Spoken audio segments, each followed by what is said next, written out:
a work session of the Portland City Council. Today's date is October 18th, 2022. The subject of today's work session is the future of work. And as we kick this session off, I want to share a little bit about where my head has been over the last several months as we've been discussing this question of the future of work. We originally started having this conversation with the belief that we would have our employees back in the spring, and we had an assumption that we probably were not going to return to 5 days per week, and that was just based on some of the growth trends we'd seen in the labor market, as well as conversations we'd had not only with other government agencies but private sector employers as well. So we knew that things had fundamentally changed when it came to the labor market.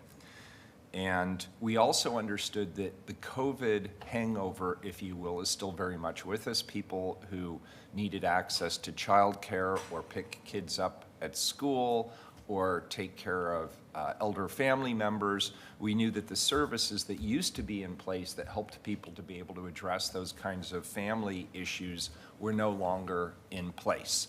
And therefore, we were going to have to provide some degree of flexibility to our employees so they could take care of their work-life balance. And as I've said, I hope that is a value that we always embrace as an employer.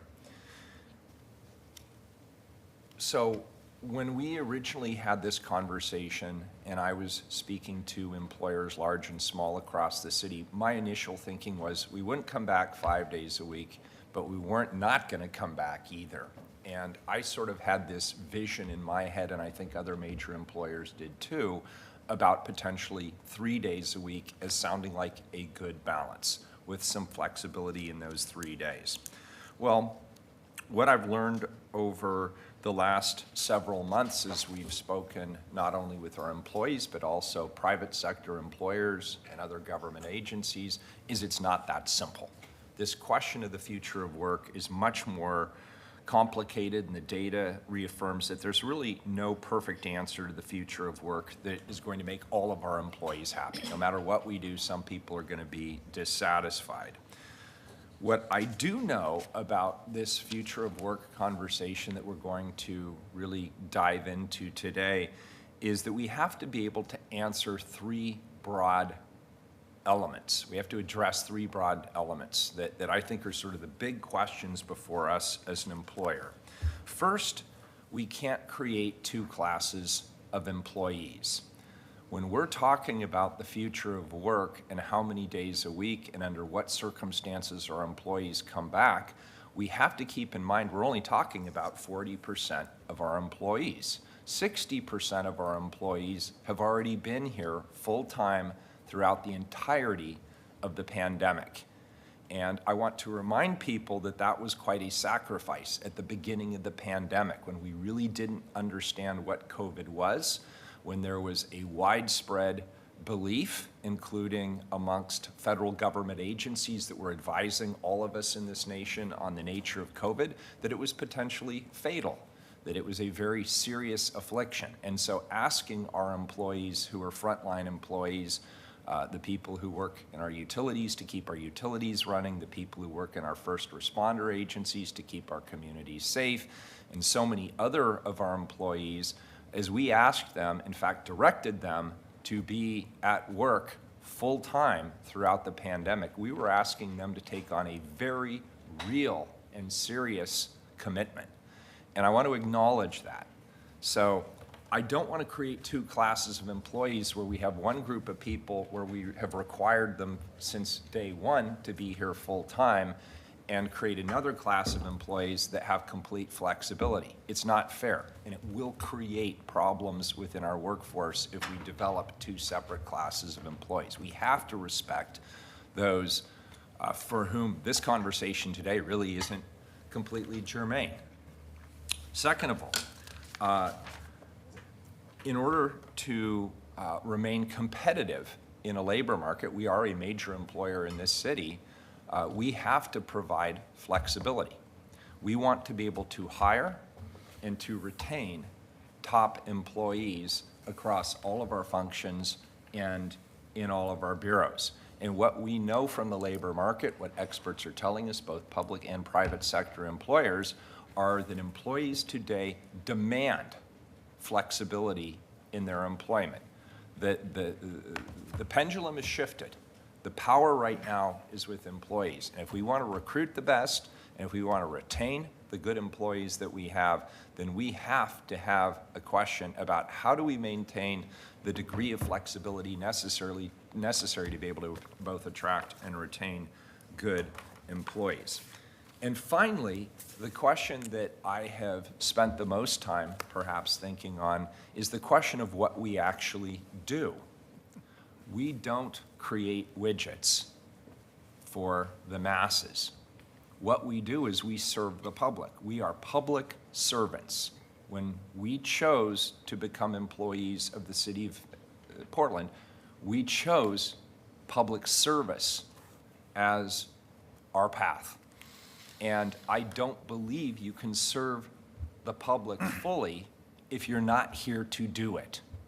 The public needs to see us. So we have sort of these three competing things. Number one, not wanting to create two classes of employees. Number two, wanting to be able to hire and retain the best employees.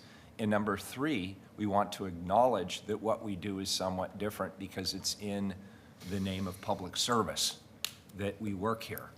And so those are sort of three broad areas that we're going to cover today amongst others. And with that introduction, I'll turn it over to Michael Jordan and our great HR team, Kathy Bless, and others who are here today to walk us through some of the big questions that we're going to have to ultimately resolve. Mike, welcome. Thank you, Mr. Mayor, members of the commission. My pleasure to be here today. For the record, I am Mike Jordan. I'm the Chief Administrative Officer. With me today is Ron Zito and Kathy Bless and Tracy Warren from BHR and Heidi Brown and Alan Yoder, the City Attorney's Office. So if you have any difficult questions, they'll be directed to that end of the table, just so you know. Today's presentation has a number of elements, especially in the front of the presentation, that the council has seen before. But we included them anyway. We'll go through them maybe more rapidly than we would have before, but we'll go through them because this is the first time this conversation with the council has happened in a public forum. And I know that there are many citizens and employees who are watching today, and we want to kind of set up the background of how we got here so that the recommendations we make are in an appropriate context. So with that, Ron, the agenda is up. Let me just back up and say, what we plan to go through today is talk a little bit about where we are and how we got here.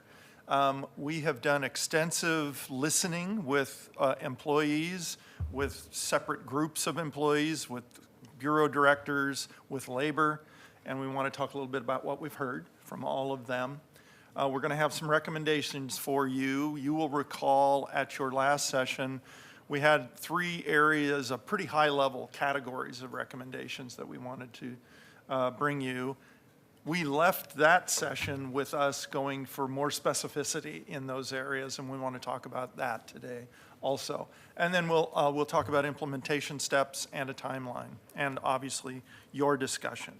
Okay, Ron, thank you. Next slide. So we are all wrestling, as the mayor noted, with maybe a revolution, but certainly an evolution in the way we all think about work. It has changed fundamentally how we've redefined the way we work. The rise of remote work has certainly been a huge change in our society. The mayor mentioned workplace disparities, the challenge of having folks who must be on site and those who can work in a hybrid or remote way, and trying to reconcile those challenges in a workforce are right in front of us. And so we'll talk a little bit about that too. And then the Great Resignation. A lot of people, an extraordinary amount of people coming out of pandemic have chosen to change careers or change jobs. I say change because the statistics say that folks have not retired. They've simply moved to another job in most cases. So, but it affects us just the same when one of our employees leaves. Next slide, Ron. So here in Portland, the mayor mentioned it, we currently have about 6,700 folks on the payroll in full-time regular positions, and about 56% of them are on site all the time. Another 41 are in a hybrid mode since April, because we required people to come back 1 day a week in April. Prior to April, they were fully remote for the most part. And then in April, when we did that, we had an exceptions process, which allowed about 3% of folks to remain remote. Next slide. How'd we get here? March of 2020 was maybe one of the most strange moments I've ever experienced in all of my career. We were all here one day, and the next day we were not. And we had to figure out over the next few months how to do remote work. And it was a technological challenge, it was a ergonomic challenge, it was an isolation challenge. It was certainly for many of our employees a healthcare, childcare, education challenge in their families. So huge dynamics in that first kind of curve after March of 2020. And you may recall that we've attempted, at least started the conversation of returning to work twice before this last April. Just before Delta, we were talking about coming back in the summer of 2020.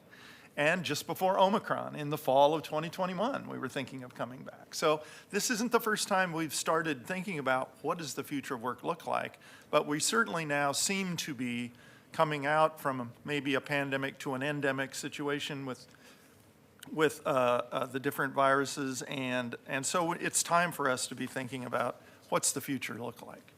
Next slide.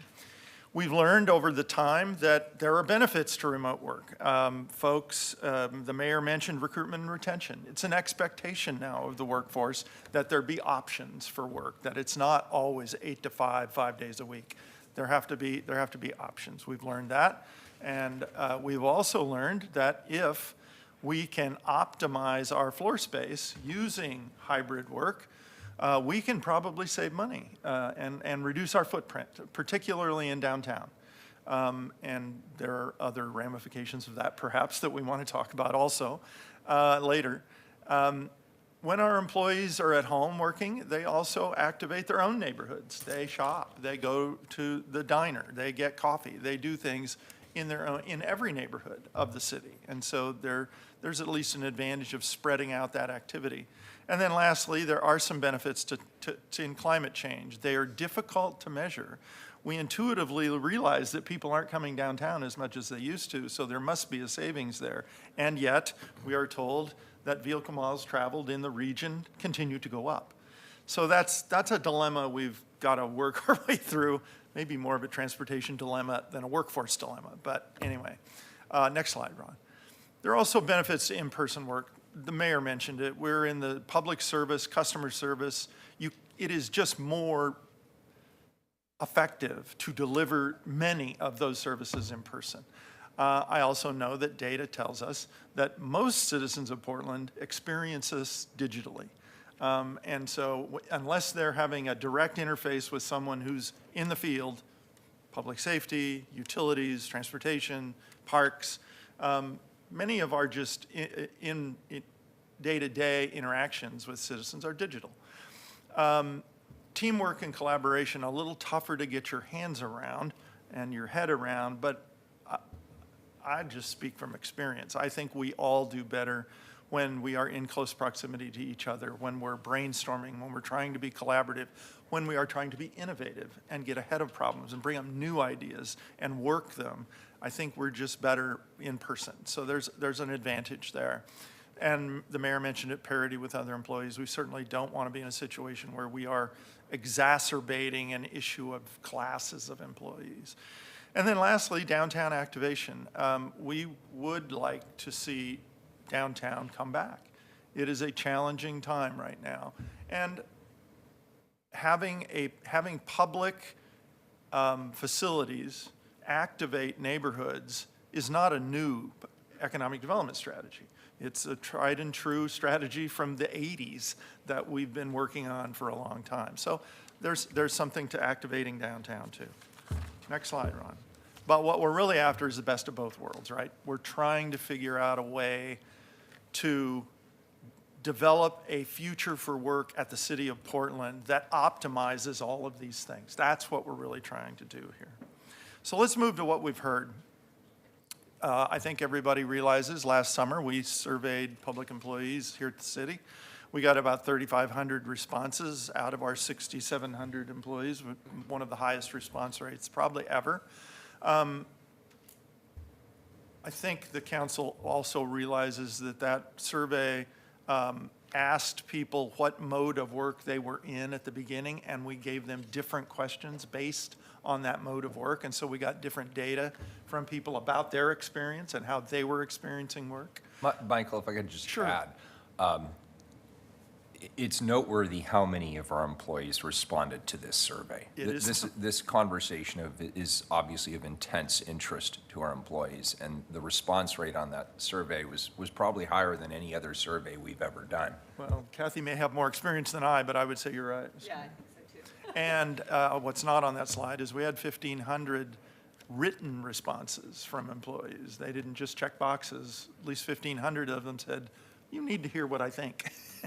And so there were some responses in person. Go ahead, Commissioner. Yeah, thank you, Director Jordan. It's, I think it might be in here, but the percentages of those 3,500 people who responded, weren't the majority those who tend to work at home? About two-thirds. Okay, so Two-thirds home, two-thirds. one-third in, very roughly. I think there were Right. just under 1,000 that were in-person folks. And then that's. And the rest were either remote or hybrid. Okay, and that's important to note since what we learned earlier is the percentage of our employees who are already doing in-service work, Yep. in-person work is much higher, it's like 55%? Well, it's about 60-ish. Okay, Yeah. see, it's just like 4 slides ago and I couldn't remember. But my point is, I think we have to right-size that into the reality of what that means. So that we're Certainly. hearing from a majority of those who are working at home. Okay, thanks. We also heard from a stakeholder group with 12 representatives from basically a cross-section of the workforce. We'll talk a little bit more about that later. And then we've also been having multiple sessions with the Bureau directors. What's not on this slide is we also have been having conversations with labor throughout this discussion. So what did we hear? At a very high level, the folks who are working in person and have been through the pandemic are worried about a number of things. Their physical safety on the job. Not only has the world shifted because of COVID, the world has shifted because of the amount of houselessness in our community. Many of our in-the-field workers are feeling unsafe when they're in the field, also because of some of the encounters they're having. A financial recognition. There is also no doubt that with the increase in inflation, the significant increase in transportation costs, the ability of our employees to just manage their lives when they're in person has become more stressful. They also would like flexibility. They know they have to be at a certain place at a certain time, but they'd also like flexibility both in the construction of shifts, but also within a shift. How can the city be more flexible with people to meet the demands of their lives? And then on-site amenities, we heard a lot from folks about where they're working. Sometimes the facilities are not in the best shape they could be in, and they'd also like some other amenities there. So the next slide. From hybrid and remote workers, the issue was really flexibility, flexibility, and flexibility. They have certainly realized that they can manage their lives in a very different way that they like because of hybrid and remote work. They also have issues around schedules, health, and they identify health and safety issues in returning to the workplace, much the way the folks who are in the workplace identify certain health and safety issues. So, but for this group of employees, certainly flexibility is the most important thing. They did tell us that if we moved beyond 1 day a week, that about a third of them would consider other employment. And if we move beyond 2 days a week, 2/3 of them nearly would consider other employment. I think it's important to note that doesn't mean they all would change jobs. It just means they would consider other employment. Next slide. Bureau directors. As might be expected, the bureau directors have a strong concern about retaining employees and wanting to keep their workforces. We are struggling with vacancy rates in almost all bureaus right now, some way more than others. So that's a strong concern by leadership here. They would like, of course, to have bureaus have the majority of the decision-making flexibility in how they treat their employees. The tension there, of course, is that we also need to achieve some level of consistency about how we apply policies and criteria as we look across the city. And we'll get to that a little later in the presentation. And they really wanted human resources and bureau directors to work to achieve the appropriate consistency, and I've already noted that. Well, let's go to the last group, which is the stakeholder group. They came up with some points that they wanted us to make sure we considered as we were thinking about, one, classifying the work and how we would interface between managers and employees and have an employee-centered discussion about, is the work in person, could it be hybrid, could it be remote? They also wanted us to make sure we were considering intersectional equity as we talked about these issues, and that we look for an exception process that is not only based in ADA criteria and ADA requirements, but even beyond that, to equity-focused exceptions in our processes. So the first level of recommendations that the council's already seen, this first one really was us thinking about taking an opportunity because of all the change in the work environment, taking an opportunity to look at some other ideas, like how could we create more connection between our employees and the community we serve? What are the opportunities that are there? Some of these private sector employers have done.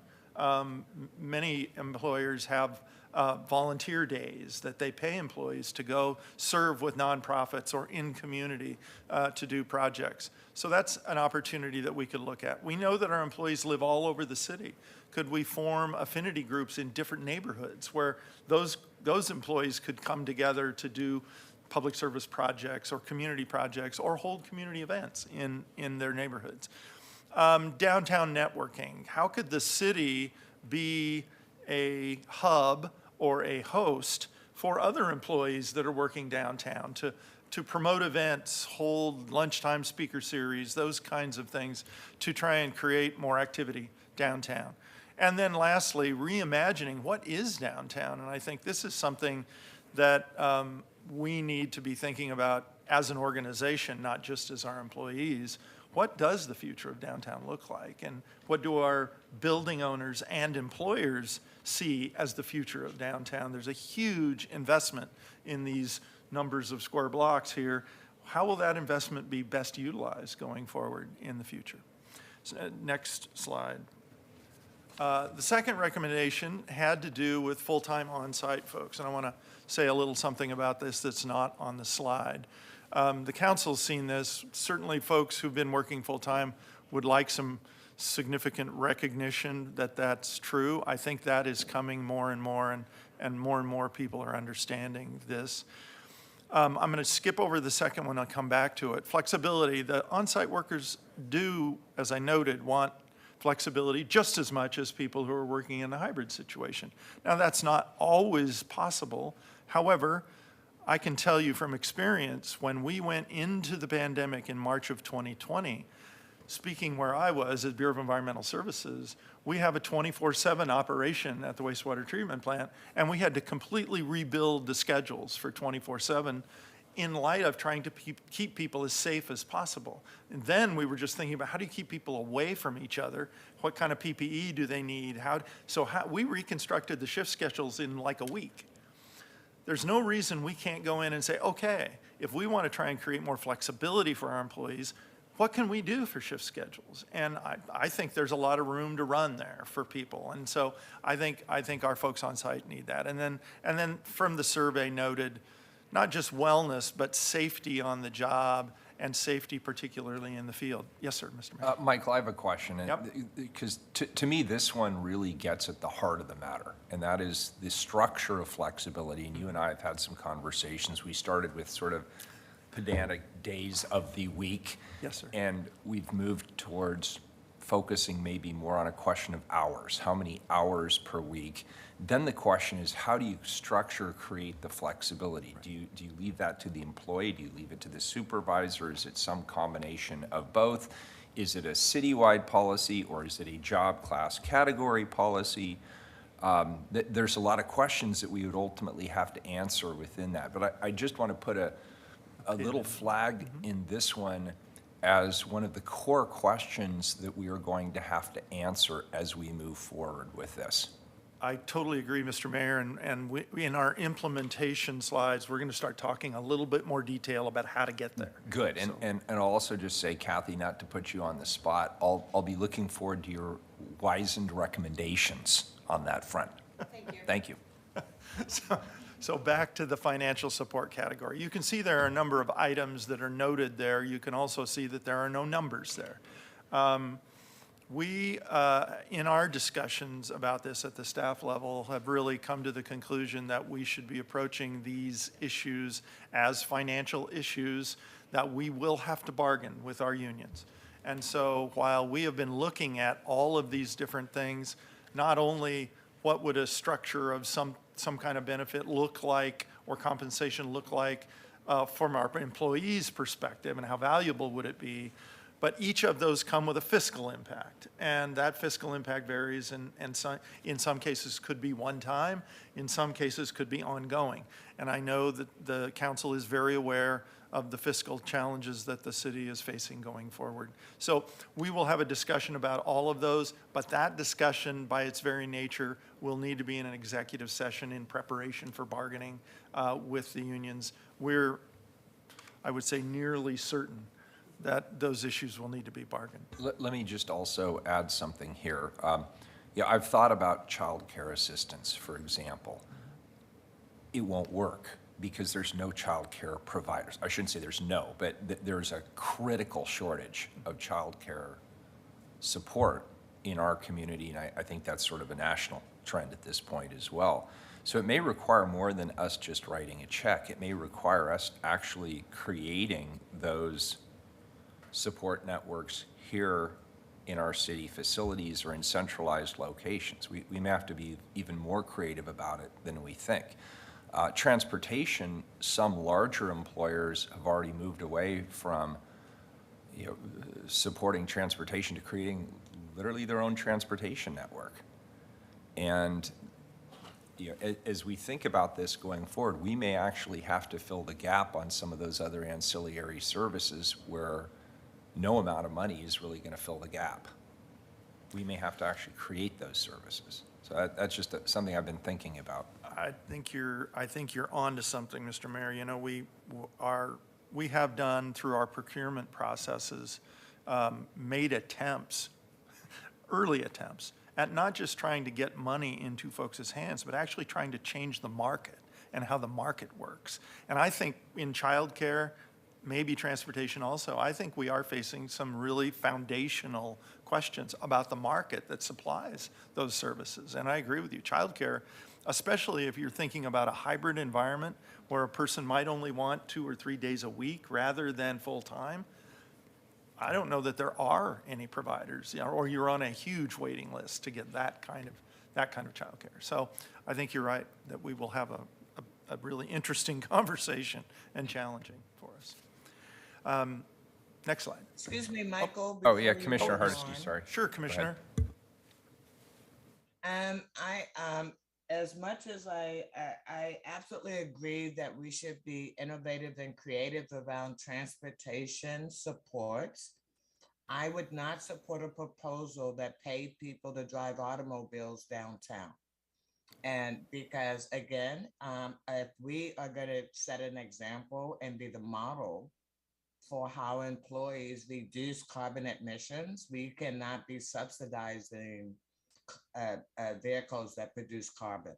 And so I appreciate the mayor's creativity, thinking about because I've been thinking about this as well, but I don't want to give my secret to the private sector. But I've been thinking about how we truly create the transportation infrastructure that folks need. So I appreciate it being on the list, but I want to be really clear. I will not subsidize parking at all.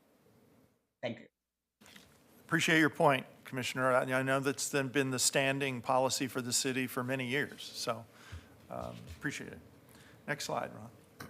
So, and then lastly, the third category of recommendation that the council's already seen is what to do about the future of hybrid work. And we've already talked about many of these issues. My particular pet peeve is the second one, the meaningful in-person work. I currently come into the office every day, and I currently see many employees doing exactly the same thing they do at their kitchen table when they're at home, and that's they're on Zoom and Teams calls all day long. And so we as managers of our teams need to make sure that we are making, as much as we can, make the experience in the office one that is valuable to people, whether it's collaborative work or it's trainings or it's team meetings or whatever it is. We need to do as much of that as possible and be much more intentional about how we go about it in the future. The idea that some positions could be fully remote. I think we are exploring this holistically, knowing that there probably are a small number of our positions that, you know, the accounts payable clerk that sits in their cube and basically looks at a screen all day long. Could they be fully remote? Now, I want to make it clear that fully remote in my book still means you need to come into the office maybe 6 to 12 days a year for team meetings, trainings, performance appraisals, a number of things. You'd still need to be available. But is there such a thing for us? I don't know the answer to that. We currently have a number, about 3%, that are fully remote through the exceptions process that we did in phase 1. So that's something to consider. And then as the stakeholder group mentioned, an equity-focused exception process that will take into account more than just ADA requirements. I think we are still struggling with that, to know how you build the criteria that could be applied equitably citywide, and get results that are equitable for everybody. Next slide, Ron. So we've also learned a number of things from across the country and other employers here in the metro area, both public and private, and that is that flexible workplaces are the thing of the future at varying degrees for varying kinds of work. Don't get me wrong, but all of the things on this slide I won't go through are things we've already talked a little bit about in other slides and will in the future, but these are the things that are the benefits of a flexible workplace, and we are looking to optimize those benefits. So, next slide, Ron. Where do we go from here? Where and how does each employee work? And you can see the three categories on the slide: in-person, hybrid, and remote. And what we would like to do is talk a little bit about implementation steps, about how we start to get at that at a greater level of detail. So first, adopt consistent definitions for those positions that can be applied and get a new HRAR about acceptable telework locations. So I'll talk a little bit about the first bullet, the definitions on the next slide in more detail. So I'll jump to the second bullet around the HRAR and work locations. I know there has been a conversation going on among BHR and council and the attorney's office for a number of weeks or months now about what is kind of the boundary of where someone could do the city's work if in a hybrid or remote situation. And I know there's been a discussion about Oregon and Washington as a unit, or the Portland Metropolitan Statistical Area, a number of counties with a few extras around the edge, and how could that work as the area that work could be done. And in all of our discussions and trying to weigh the benefits and the challenges, we've landed on recommending Oregon and Washington, mainly because it is much easier to justify the differences between state lines than it is to justify the difference from, say, Yamhill County to Polk County. There really is no substantive difference there. And so we felt we were on better intellectual ground and on better legal ground by using Oregon and Washington as the boundary. Secondly, we have already talked about the recommendation for some cost-effective incentives for in-person roles and maybe other roles also, and I'll reiterate, we will bring the details of those proposals to council in executive session in the expectation that we are going to have to bargain those issues. Yes? Oh, human resources. Administrative rule. Administrative rule. Well, you won't have to twist my arm, but you might have, no. We'll try. I'll try to say it out loud from now on. It's a little like another term that came up in these slides that I've tried to have completely removed, and that's the term rubric, because you had so much fun with it the last time we had it in front of us. It's a tough one to pronounce. Could I just ask, Yes. since we're all friends here, when we use an acronym, can we define it at least once on one Absolutely. of the slides? Because I have no idea what that is otherwise. It's a good Thank you. catch, Mr. Mayor. Next slide. So back to the first bullet on the last slide, the types of work. These would be the definitions we would be using, and in another slide later, we'll talk about how the definitions would be applied between managers and employees to define the kinds of work that we will do here at the city. Next slide, Ron. So using the position review and developing a consistent tool, which is on the next slide, we'd like to, and there's that word. How did that word get through, Ron? In the first bullet, there's the rubric word. We'll fix that. And so we are going to, on the next slide, I'll have Ron talk a little bit about a decision-making tool that will be available to managers and employees as they have a conversation about the individual jobs. And we're expecting that to occur in this process with guidance, both the tool and some training for our managers and supervisors. And most of this is an attempt, knowing that every job is an individual job, but still an attempt to try to make the conversation as consistent as it can be across city government. We know that because of the response to the exceptions process in phase one, it was incredibly inconsistent about how that was handled across the bureaus.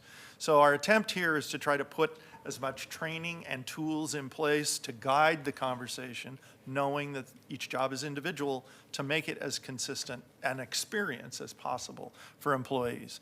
And then after the joint review from the managers and employees, there would be a hybrid, if it's determined to be a hybrid job, a schedule developed. That's much easier said than done, because many managers not only have multiple employees that have different kinds of jobs, but many managers have multiple teams of employees. And when we think about making the experience on the site valuable, these managers are going to have to think about which team comes in which days, which people want to be in which days. And I guarantee you right now, Monday and Friday are going to be pretty low on the list of preferences. So we're going to have some hard conversations about when do teams meet, when do people come, what do they do when they're in, and a lot of that's going to fall on managers and supervisors. So we're going to put a little bit of work into this for them. So that'll be a challenge for all of us. And then new telework agreements would be completed for all of the positions. And then the next slide, Ron, I'm going to ask you to talk, you put this together, to talk a little bit about it. Yeah, Mr. Mayor, Commissioners, just so you know, this is an outgrowth of the stakeholder work group that came together that you heard about earlier in the slides that Mike spoke to. So that was a cross-section of folks, about 12 people that came together, and their call to action was really, can you put together a tool that would allow us to use a simple process to solve a difficult question, which is the person or is the position in person, hybrid, or remote? And these sample questions here would be an interactive process between both the employee and the manager to go through these, assess what the position is best suited for, and then from there, they would leap off into what is the best schedule for that role then. And so this is just a sample of a tool that we would use to help with Okay, next slide. And then lastly, an equitable appeal process for decision determinations. The bullets on this slide are, in my head anyway, are a little bit of a timeline. So at the beginning, we would ask bureau directors to be the accountable party for approving the telework agreements in all the bureaus. Then we would set up a centralized assessment for all of that work that had been done across the city, basically looking for outliers. So Bureau A, everybody's coming in 5 days a week. Bureau Z, everyone has remote work.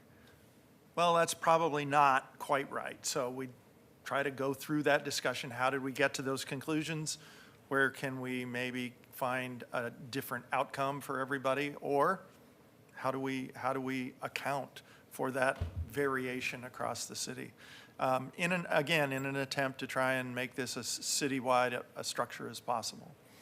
Then we would formalize a defined appeal process for, with timeframes that employees, if they feel that they deserve to have an exception process, that they would be able to send this to a group that would examine these citywide. We'd want to leverage the recommendations from the stakeholder group to both focus the appeal reviews on both ADA requirements at the minimum, but we're hopeful that we can develop some equity criteria that would allow us to consider other issues besides just ADA issues. I will admit that those criteria are elusive to me. And so it's going to take some discussion for us to land on things that are outside the formal ADA process. I'm not saying they don't exist. I'm just saying you can argue them both ways in many cases. I'm thinking of the really complicated case of an employee who has a child at home that has an immune disorder, and they're very concerned about bringing home any disease, but also COVID, and are concerned about that. And because of the changing nature of CDC, OHA, and Multnomah County Department of Health guidance on where we are in the pandemic, we now have really no restrictions in the workplace for average employees who come to work based on that guidance. We do know, however, based on a lot of statistical data, that if you are immune compromised and going anywhere, not just the workplace, where there are going to be lots of people around, you should probably be wearing a mask. You should probably be exercising distance with folks. You probably shouldn't be in a very crowded room. So there are things we could do to accommodate people with those kinds of challenges in their family that would not necessarily involve them being fully remote all the time. So I'm using it as an example to say, things above the kind of strict ADA accommodation criteria become challenging for us, and we're going to be working on that. And then lastly, I probably already alluded to this, but we would have a central body that would look at these appeals citywide, made up likely of myself, someone from BHR, from OEHR to make sure that equity is a part of the discussion, and of course, City Attorney's Office to make sure we're doing things in the appropriate way. Michael, can I ask you just sort of a broad question? Sure. I don't know if this is the right time to even mention it. Sure. Do we have access to any studies that have been completed anywhere in the United States that would show the premium value of flexibility? And the reason I ask that is getting to the question of creating two classes of employees. Presumably, there is some value that employees are putting on flexibility today. It has a monetary value. I just don't know if anybody has done the study to determine what that value is. But if we want parity between our employees who have flexibility and our employees who don't, And if that calculation of the value of flexibility is part of every employee's decision-making as they decide whether they want to work for us or not, wouldn't we have to create a premium structure for our fixed employees, the ones who have to come in, where we compensate them either directly for the lack of flexibility, or alternatively create more time for them, because this is ultimately about time, the value of time. Right. Meaning you give them extra vacation premiums or something. I mean, aren't we going to have to think like that if we're going to address this question of equity, assuming that there is a real value ascribed to flexibility, which I believe there is, anecdotally. But I haven't seen any studies, and I wonder if anybody's done one yet. Can I speak? Go ahead, Ron. Just to say this, I mean, I know that there's in the private sector a number of businesses that have looked at, do we reduce pay for people that are going to be 100% remote? Maybe there is a cost of living difference if you're not living in the community where our headquarters are based. I don't have those at my fingertips to recall, but I do know in the past, we have always had telework agreements. And to a large degree, those were 2, maybe 3 days a week of telework. We did not compensate anyone differently as they were entering into those or enjoyed those. And we didn't feel that we needed to? I mean, what was the result? No. Good, okay. But that was also pre-pandemic. Pre-pandemic. Oh, yeah, so my different- argument here is that whatever was the case pre-pandemic may not hold anymore. Yeah. I just don't know that it does. And I would also say that that kind of collaboration would be within bargaining, because most of our field staff, those that come into a facility each day, are most of our Well, represented could somebody, employees. you know, could we just put a pin in this and not discuss it today? But could somebody do some digging and see if there has been an economic study looking at Absolutely. this question? Because even if we have to bargain it, both sides of the table are going to want some data around which to formulate arguments. And I really am asking because I don't know the answer to the question, but I suspect there is a premium associated with flexibility. And I'd like to know what the premium is. I mean, people measure this kind of stuff. I think, Mr. Mayor, you're probably correct. There probably is a study out there on this issue. I'd love to Just- see it. Just as there are studies from economists about how people make decisions about where to live, how they make decisions about whether they'll work part-time or full-time, how they make decisions about where to shop. Economists are great at being able to derive the economics of these Yeah, kinds of choices. I'm trying to figure, here, right in the wake of the pandemic, this is very emotional for our employees. This is very serious business. And we're talking literally about their lives and how they live their lives. And so, yeah, I'm thinking 5 years, 10 years from now, if we move away from the emotion of the moment, are we left with a good plan that works? Sure. And so I'm just saying, I'd like this to be as data-informed as possible. I think we all sort of agree with what the current environment is, and, because we're hearing from the people who work with us. But it would be nice to have as much data, as much fact as we possibly can, so at least we have a conversation around that. That's all I'm saying. Commissioner Hardesty has her hand raised. Thank you, Mayor. What I was going to say is what was the conversation about healing our employees who have been traumatized over and over and over again over the last 3 years. I'm curious where that fits into our recommendations, because I just think there's so much trauma that our employees are carrying around, whether they have worked remotely or whether they've worked in person. And I haven't heard anything or read anything that actually directly addresses that.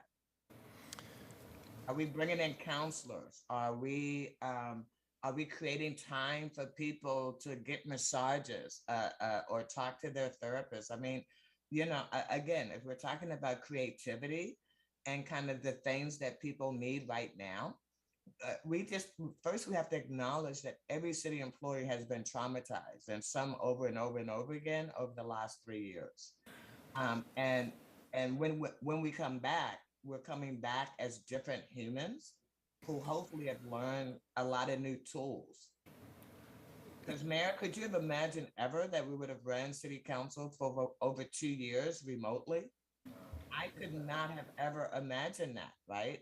So a lot of good has come out of the pandemic. I think and who knew you could teach an old dog new tricks in that time period, but we all adapted and adjusted. But honestly, I don't. I think if we're not intentional about creating places for people to unpack that trauma, creating safe spaces for employees to address what they and their families are continuing to go through. I mean, and our employees are being stressed about rent. They're being stressed about their health. I mean, like every other Portlander. So I hope as part of the plan, we're really being intentional about how do we support the whole employee and not just the part that either has to show up or has the privilege of working from home. Commissioner, I think you've touched on something that is really fundamental to the future of how the city, I should say the city's as an employer's relationship with its employees. We found, and I'll speak for myself at Environmental Services, filled with a bunch of engineers and scientists, that we had to figure out a way to be what we called more human-centered in every one of the conversations we had about how we were going to respond to the pandemic and what impact that had on employees. I'm not saying we were successful all the time, but we did very different things, offering people time to unpack some of that baggage that you mentioned and being able to think about the impact at the leadership level of what we were trying to accomplish on every employee and being much more intentional about that conversation at the very front end of dialogues about how we were going to respond during the pandemic. If I think there's one really positive lesson that's come out of it, that is that we should be thinking that way. And I think most of us accept that this is a very challenging time for everybody, and we've learned a lot about what work-life balance means. I think we were saying it a lot before the pandemic. I think we've learned a lot about what it actually means for people now. So I think your comments are well taken, and we will certainly be thinking about what can we do more innovatively from a human-centered approach to the implementation of the future of work. Ron, the next slide. So how do you implement what I've just gone through regarding that process, which takes training, it takes being thoughtful, it takes being intentional, it takes having the time for managers and employees to have a conversation about each schedule and how managers will keep teams effective and balanced, and at a very high meta level, how all those conversations fit into us optimizing the floor space that we have and our footprint to keep employees working in a congregate way. So we've laid out a schedule. It's not really magic. Ron would call this very aggressive. Others might call it too long. But when we look at the kind of activities that we think we need to do this well, we believe that this is a very rough schedule of how to do that, knowing that the council is looking at making its decisions after the election to get us going. With that, Mr. Mayor, unless there are questions about the schedule, I was going to ask Heidi Brown to talk a little bit about the authority to make these decisions and make sure that's clear, because I know it's been a discussion among folks. Yeah, good. Colleagues, any questions at this point before? And I'd like to hear the rest of the presentation. Very good. Go Go ahead, Heidi. Heidi. Welcome. Morning, Mayor, Commissioners. Good to see you all. Heidi Brown, Chief Deputy City Attorney. So just briefly, the authority for making these decisions really flows from city code, a decision that council has made in section 3 of the code, which authorizes the Bureau of Human Resources to formulate and administer and monitor administrative rules. And the administrative rules are the ones that deal with many things, including employee behavior and expectations. And so telework is something, and you're talking about remote work or telework, is something that's addressed under employee behavior and expectations. Currently, we have an HR administrative rule, also known as HRAR, that states that that a supervisor, manager, bureau director, or commissioner in charge may deny and/or modify a telework agreement.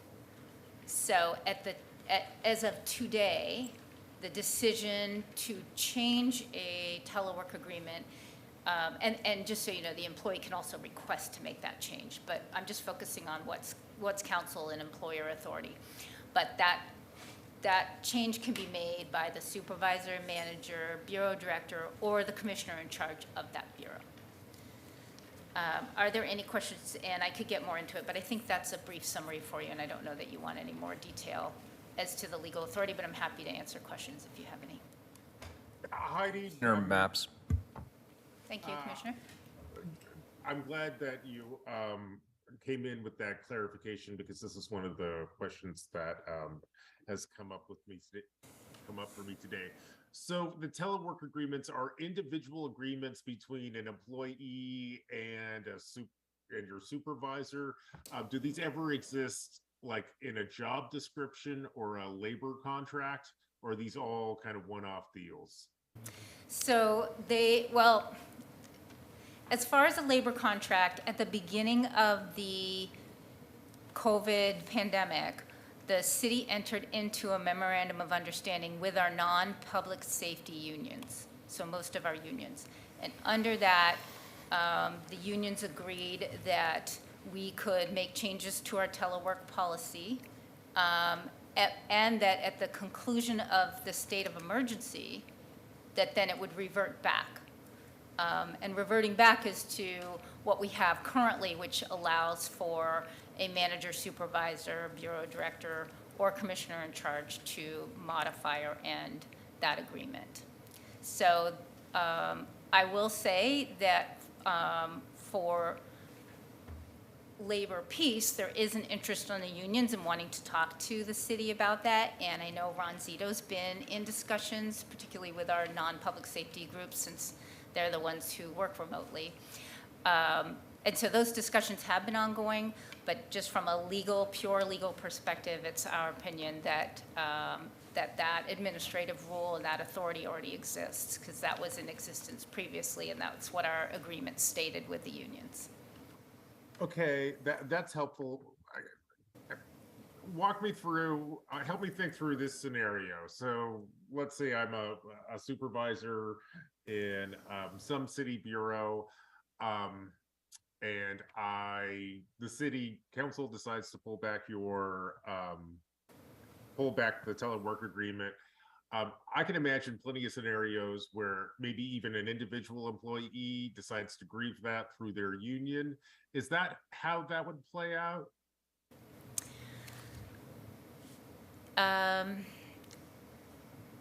It's a little complex, but an employee could file the grievance, but in order to proceed it to arbitration, the union would have to decide that they feel it's an appropriate grievance to take forward and that they have the legal authority to do so. Again, I think from a legal perspective, I think council has that authority. And I do want to be clear that from a policy, that's your decision about whether that makes sense for labor peace to have these discussions. And I certainly think that has a lot of value. So I don't want to undermine that at all, and just be clear about what I think legally is the authority. But so the employee could bring the grievance, but a decision to move a grievance forward to arbitration is always in the hands of the union itself, not the individual employee. Do you expect to see essentially some version of that if we were to move in this direction? I would expect to see either that, Commissioner Maps, or a unfair labor practice complaint alleging that we had made a change. We do have that in the auditor's office currently. We don't have an outcome of that case yet, but again, I think our legal position is strong in that case. And in this instance, where you're talking about the rest of the city, where we had an agreement with those unions already about what would happen at the end of the state of emergency, our position is even stronger from a legal perspective. Okay, Yeah, I look forward, I think we're gonna probably have an executive session on the labor implications of this, and I hope maybe the fiscal implications of this process, and I look forward to those. I'm still not quite sure I understand all the mechanics of how this comes together. Commissioner Thank you, Rubio. Commissioner. And I just want to be clear too, is it okay to move on from this topic or, okay. So I just want to say I really appreciate the shift from days to hours, that kind of focus. I think it provides more flexibility. It's responsive to unique needs, I think, of the individual employees or different situations and work types. Can you tell me a little bit more about what that would look like in terms of that flexibility and what that means to you when you use that word? And then I have a follow-up question after that. Sure. Let me, if I can, back up just a little and contextualize my answer. We have approached this whole endeavor so far really from the perspective of let the work drive the schedule. And all of the process that you've seen that we intend to try and carry out after your decision is really focused around the work and trying to understand the necessity for a worker to be in a certain place to do certain things. And I want to be clear that I believe the work includes a lot of things, some that the mayor noted in his initial remarks, that we are in the public service business, that innovation, collaboration, cooperation is an important part of many of our jobs, that teamwork is an important thing for most of us. We enjoy being part of a team, and it's important. And then lastly, and maybe more difficult to articulate, and that is that an employee for the city of Portland needs to have some connection to the city, its culture, its people, its geography, to do the work as well as we can. And so when you say the work, or when I say the work, I mean a lot of component parts, not just maybe the work product that you turn out that goes to someone else at the city to further. So that's really important, and it's the basis of this discussion. To your question about flexibility, it was a common theme through most all of the discussions we've had up to this point. The flexibility is a huge issue. I know there have been discussions since almost day one about how many days should people be in the office? And even down to the point of these individualized discussions between supervisors and their employees, how many days should you be in the office? And I think that's a misnomer. To your question, I believe we should break that down into an hours discussion. And I'll give you an example.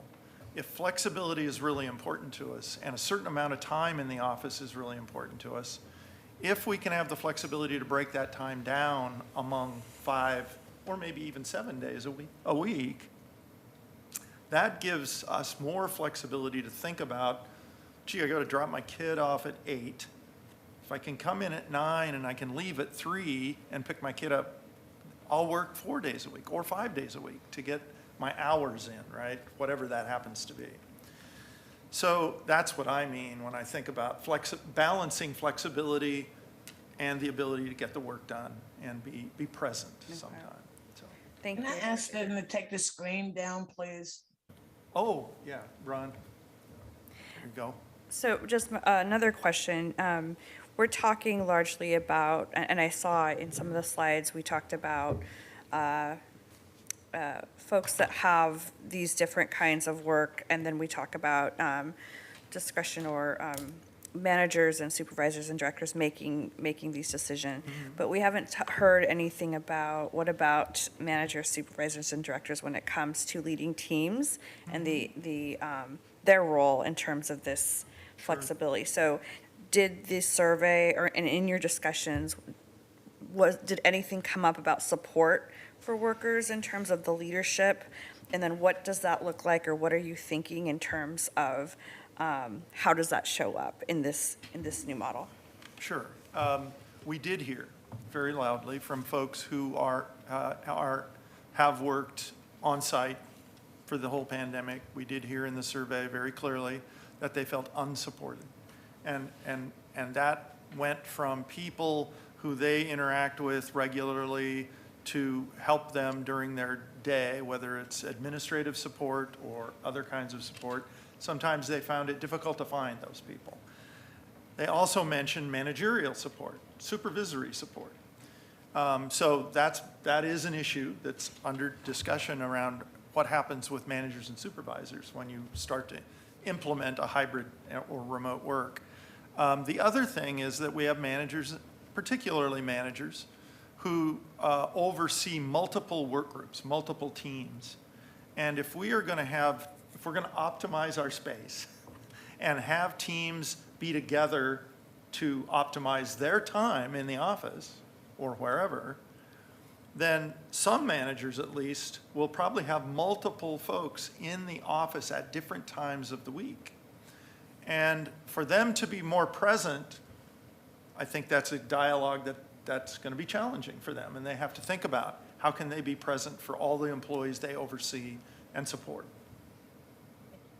Commissioner Mapps, then Commissioner Hardesty, then Commissioner Ryan.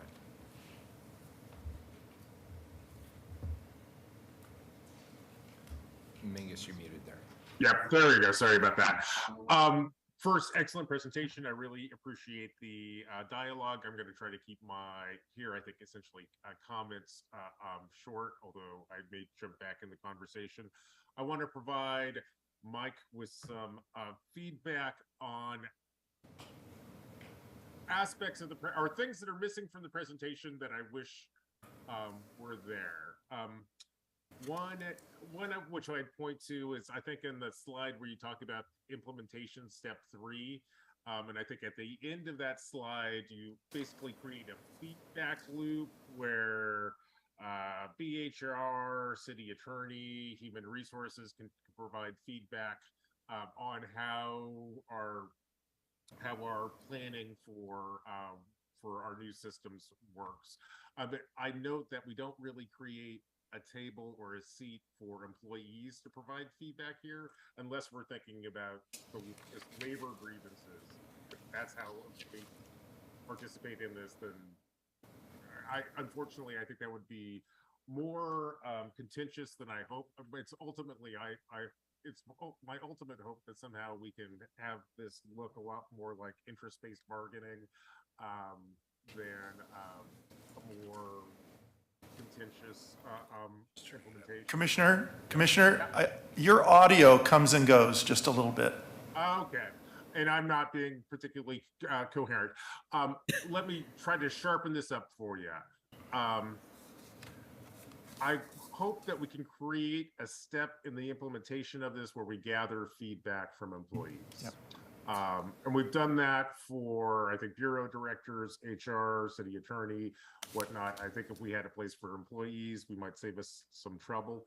The second piece of feedback that I'd like to provide is this. I think you note that most of the public interfaces with the city through computers of some sort. And I hope that we take this moment to also think about how we go about providing services to people who are interfacing with the city through their phones or online, since that's how a lot of people are interacting with us, and we're thinking about how we are being present for Portlanders. I think this is also a moment where we should really look at trying to optimize our interfaces in the digital space. Lots more feedback that I could give to, but let me lower my hand and let my colleagues get in here. Commissioner Hardesty. Thank you, Mayor. Let me add my congratulations, Director Jordan. I thought it was a very thoughtful presentation, very thought-provoking, and as always, continues to raise more questions than answers.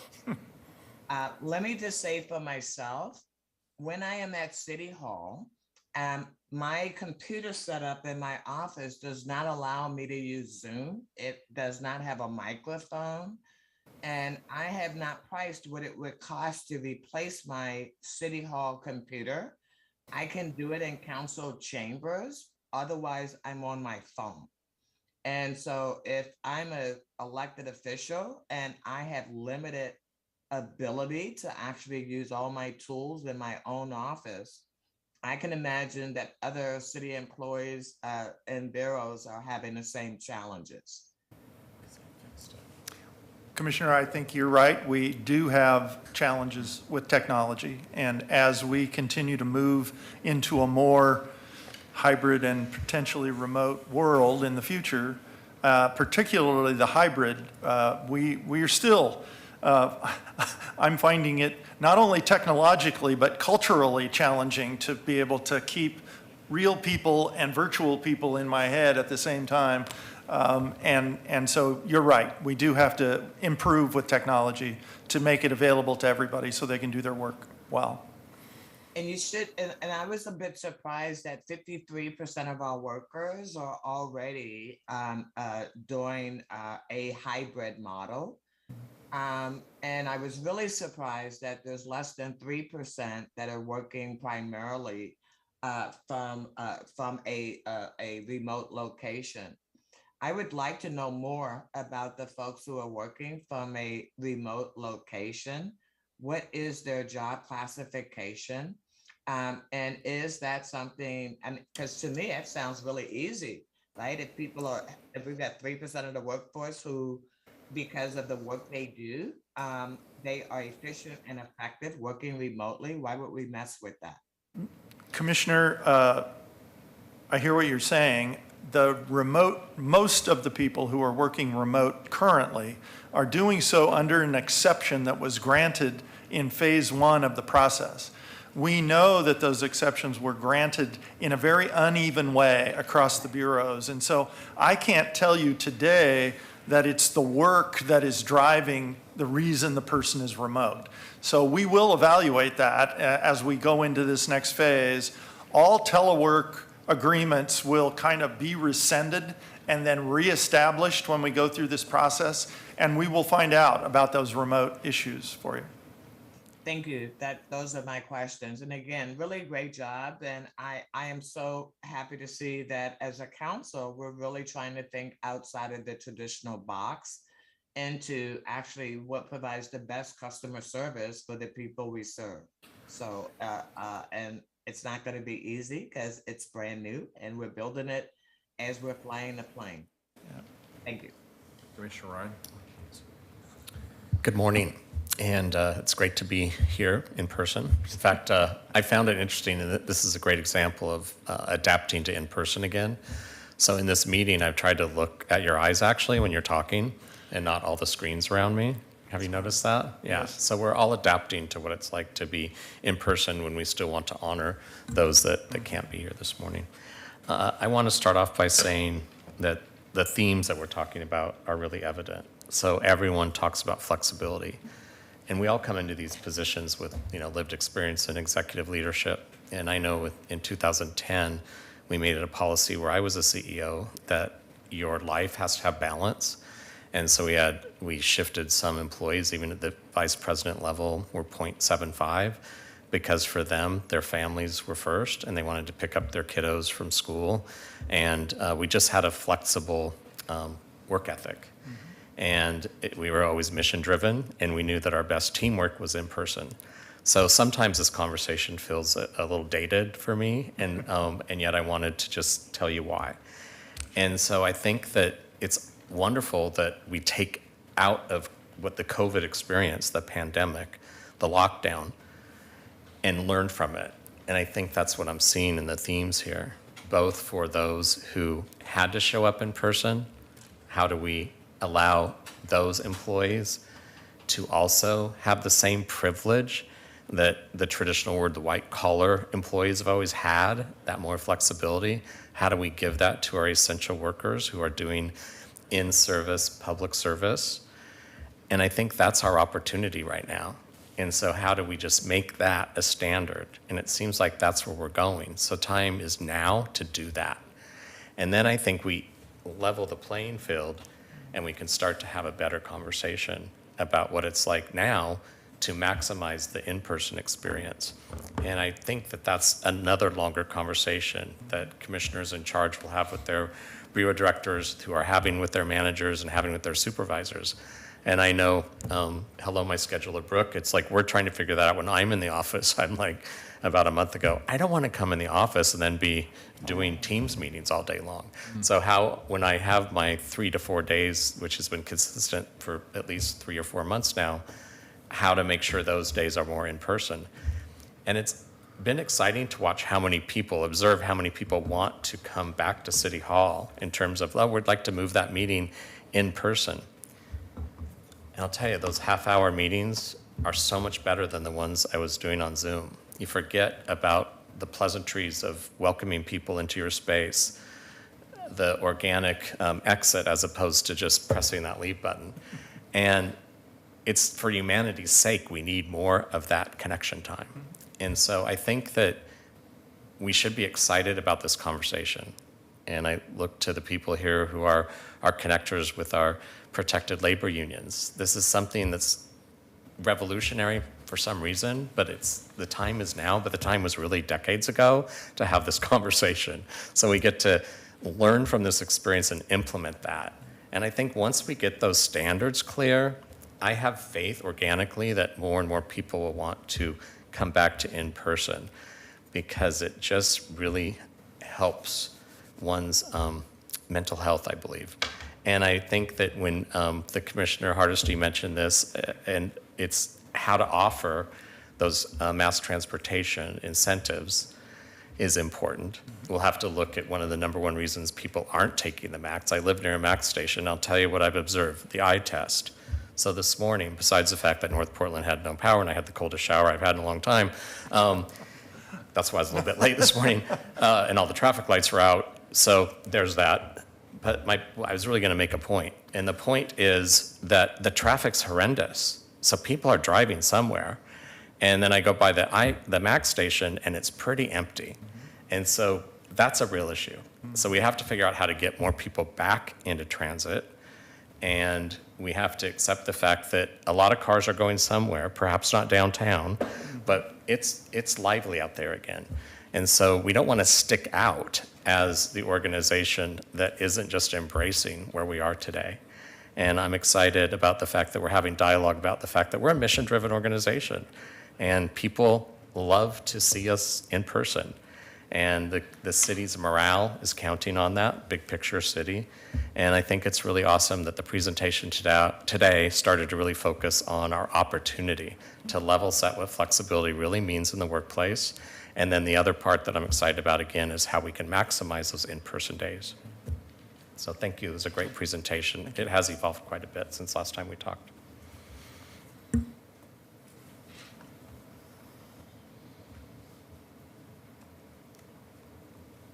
Oh, I have one more thought. Okay. When we implemented the flexibility plan at All Hands Raised, our retention rates were amazing.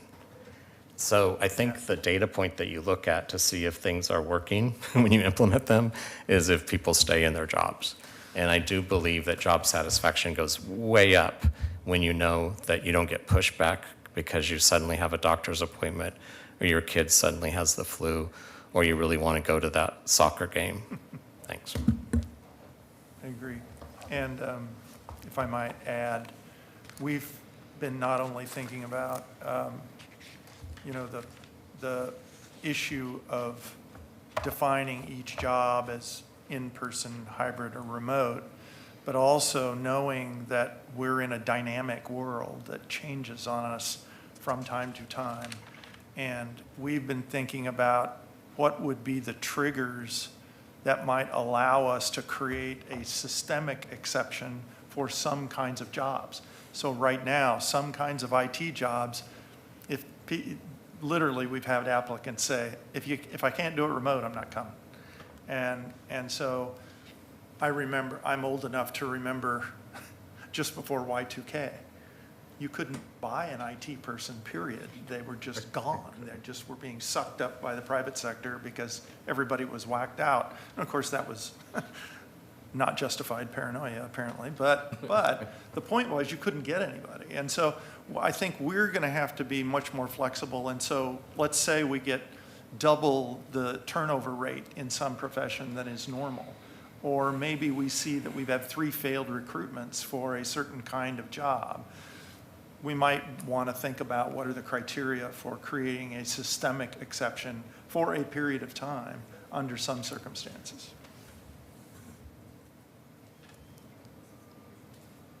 So, Michael, I assume that completes the presentation. That's all we have today. Tell us where we are and what the next steps are. Well, Mr. Mayor, you've articulated, and I think others, that a quote-unquote decision about this will be made after the election. So I'm anticipating kind of a mid-November-ish decision, which will give us, I think, the okay to move forward. We will start, obviously, as we have been for a while now, thinking about all of the details that have to be put in place to execute on these plans. And that will fall to a great degree to Kathy and her staff to get us all ready. But if a decision is made in mid-November, going back to the timeline that I showed you at the end of the presentation, I would say that it's probably a first quarter of 23 that we would be able to fully implement new telework agreements for all employees. And if there are any others that we need to negotiate with unions because of requirements, that would be a time frame that we can do most of those things during a bargaining window, which I believe would be 60 days. Is that correct? I can't remember. 90, yeah. Excuse me, 90 days. So during a 90-day, if impact is required to be bargained, we would be doing work to put all this process together during that bargaining phase also. So that's kind of how I see the next few months laying out for us. There are still questions that we may want to come back to you with regarding either labor negotiations or criteria for exceptions processes, those kinds of things. We'll probably a few details we're going to still have to work out. Very good. Thank you. Additionally, once there's a firm decision on Oregon and Washington, we would also come to council with an ordinance that would change the administrative rule. Okay, very good. Just to perhaps say the obvious, the reason we say Washington is that's because of Clark County, right? Right across the river. Absolutely, Okay. yes, primarily. For the record, I just want to say that, at least for all of us, I know that City Hall is all over the city. So I think the key word is always in person for service. And we know that we're supposed to show up because we have employees all over the city. We have action all over the city. And more importantly, we have small businesses and we have neighborhoods, 92 of them all over the city. So it's just so important that all of us are always out. But I think that, again, this has been a really good conversation, and it has evolved so much from just a couple months ago. And we look forward to continuing to get some direction. But I think I want some direction again, like what's our dialogue? What should our dialogue be with our bureau directors now? Like, you explained the chain of command, and it was the employee, the supervisor, the manager, the director, the commissioner in charge. Play that scenario out a little bit so we can manage this in real time going forward. I'll talk a little bit about it. I think it first starts with some shared responsibility. We, as bureau directors, all need to work collectively on these solutions and agree upon a path forward that we can equitably and consistently manage. I think that there are, again, expectations with regard to managers and supervisors, and that we really do have to pay attention to the employee experience, the deep feelings that employees have, whether they have continued to deal with the very complex, layered complex issues of a global pandemic, or whether they have come in to the work site each day, done everything that they needed to do, really in isolation as well. And so across the board, from bureau to bureau, we do need to think about that shared responsibility and how we're really supporting employees on a day-to-day basis. And I might add, at least at the director level, we've now started to convene the directors in a different cadence around some different questions around our business processes. We had a retreat a couple of weeks ago and kicked that off, and I think the directors are very interested in these questions and being able to understand more of a citywide approach to these issues rather than a very fragmented and uneven approach, which we have been guilty of in the past. So I think we're really trying to figure out how can we apply, as Kathy said, apply whatever principles, rules, standards across the whole city in a much more even-handed way than we have. Thank you, So Commissioner. if I may, Michael, Director Jordan, if I may, as we're thinking about the re-emergence in this new hybrid world that we'll live in, I suspect that when you bring all the directors together, they all tell you that their staffing shortages are severe. Whether they do maintenance, whether they put fires out, all across the city of Portland, we are facing a crisis in staffing. So we can't talk about bringing people back without talking about that reality and how we're going to address that reality as a city. And, and I agree, the silo approach that we've had for so long is actually where we are.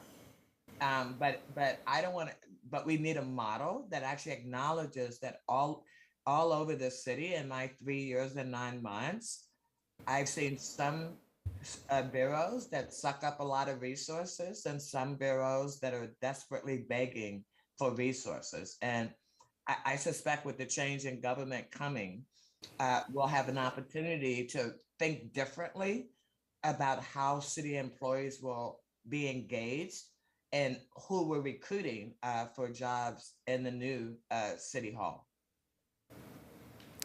Thank you. It's a point well taken, Commissioner. We certainly are challenged at practically every bureau these days with hiring and retaining employees. To some degree, I think that's a sign of the times, but to some degree, I think it's also about us.